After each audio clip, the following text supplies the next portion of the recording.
we're going to use signal phrases, and these are sometimes hard for students to get used to, but you need to supply a signal phrase or a parenthetical citation to avoid plagiarism. And plagiarism is when you incorporate the ideas of other people into your writing without giving credit for them.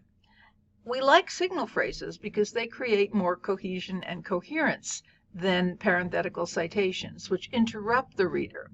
And they supply a character topic for the subject, and they offer a strong active verb. Signal phrases do what we want to accomplish in this paper. We want to keep the writer's ideas clearly separate from the ideas of the source. Every sentence in a summary must be documented, and to avoid plagiarism, you must use either a signal phrase or a parenthetical citation. So the example on the left shows us a signal phrase, and again, we prefer the signal phrases because it introduces and quotes the quote much more smoothly. We know directly who's saying what. This is a print source, so we're using a parenthetical citation with the page number because we've already given the author's name, Albert Einstein, in the signal phrase. On the right, we see the parenthetical citation, and again, this is correct in that it's not plagiarized, but we've lost that cohesion and that coherence, the separation of they say, I say, in the process. So whether you use a signal phrase or a parenthetical citation depends on your purpose in summarizing. Why use signal phrases?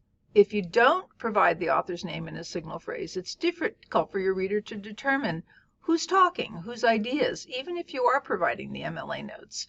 If you're stating the author's full name and title or qualification the first time you use her name, you provide information about credibility or ethos, what value we should give to this person's opinion. And providing the name keeps the conversation clear. We know what that person thinks, and we can separate those thoughts from our own. We're going to use academic naming conventions, and these may be new to you, but they're not hard to learn.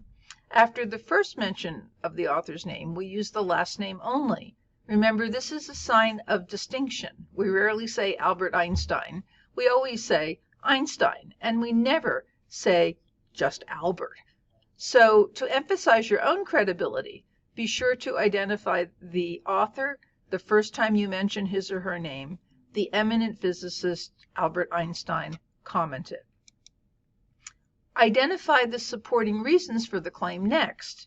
Use reason indicators, first, second, finally, moreover, however, to identify them so the reader can pick them out easily. Make things easy for the reader. And then use short quotations to provide texture and flavor. Be sure to introduce, cite, quote, and explain each quotation that you use. When you're done with the summary, start on your response. Look back at the right column of your metacognitive reading log. Find a central focus for those thoughts. You may have been just jotting down ideas as you read, so maybe read through your comments a couple of times and summarize them in a single sentence. List the keywords. What words come up a lot in your response, and use them for the subjects of most sentences. And again, support your interpretation by using short, properly documented quotations.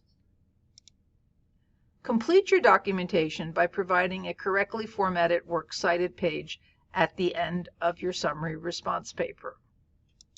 And that's about it. It's all done. It's not that hard, and it will be very, very useful to know how to do this as you start to write longer research papers. Thanks for listening.